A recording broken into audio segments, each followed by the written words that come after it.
ગુજરાતમાં સ્થાનિક સ્વરાજ્યની ચૂંટણી બાદ હિંમતનગર નગરપાલિકામાં ફરી એકવાર ભારતીય જનતા પાર્ટીએ શાનદાર જીત નોંધાવી છે।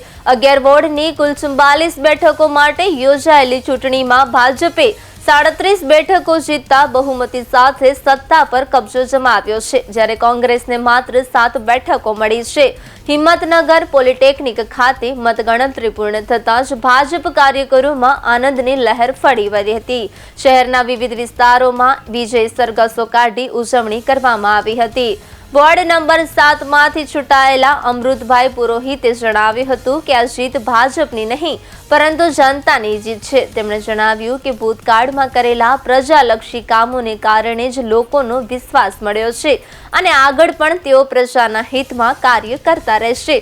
આ જીતને લઈને જિલ્લા ભાજપ પ્રમુખ કનુભાઈ પટેલ તેમજ મહામંત્રીઓ બિપિનભાઈ ઓઝા અને પ્રેમલ દેસાઈ સહિતના નેતાઓએ જનતાનો આભાર વ્યક્ત કર્યો છે।